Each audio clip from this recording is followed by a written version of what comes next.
ఓం నమో శ్రీ వెంకటేశ్వర. శివుడు తిరుమలకి ఎందుకు వచ్చారు ఈ కథలో తెలుసుకున్నాం. ఒకసారి భూలోకంలో భక్తుల రక్షణ కోసం దేవుడు విష్ణు శ్రీనివాస శ్రీ వెంకటేశ్వర స్వామి రూపంలో తిరుమల గట్టల మీద అవతారం తీసుకున్నారు. తిరుమల అంటే పవిత్ర క్షేత్రంగా మారింది. దేవతలు, ఋషులు అందరికీ ఈ మహత్యం తెలిసింది. ఈ విషయం కైలాసానికి చేరింది. అప్పుడు శివుడు పార్వతి అమ్మవారికి కలిసి ఇలా అన్నారు: భక్తుల కోసం విష్ణు ఈ భూమి మీద అవతారం తీసుకున్నారు. మనం కూడా వెళ్లి శ్రీనివాస స్వామి దర్శనం చేసుకుందాం. అలా అని శివుడు మరియు పార్వతీ అమ్మవారు తిరుమలకి వచ్చారు. తిరుమల గట్టల మధ్య పవిత్ర వాతావరణంలో స్వామి సన్నిధి దగ్గర చేరగానే శివుడు చాలా ఆనందంతో స్వామిని చూసి ఇలా అన్నారు: ఓ శ్రీనివాస, భక్తుల బాధలు తగ్గించడానికి మీరు ఈ క్షేత్రంలో నిలిచారు. మీ దయ చాలా గొప్పది. మీ సేవ చూస్తుంటే నాకు చాలా సంతోషం కలుగుతుంది. అప్పుడే వెంకటేశ్వర స్వామి కూడా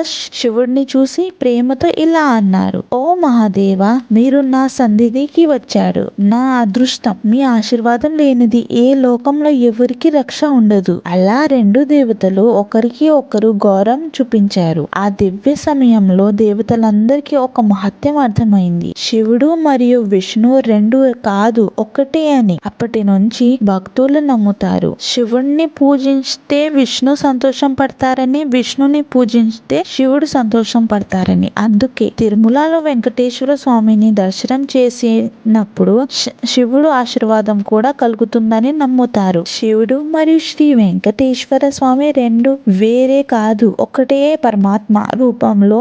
ఎవరైనా భక్తితో పిలిచిన రెండు దేవతలు ఆశీర్వాదం ఇస్తారని నమ్ముతారు. గోవింద గోవింద.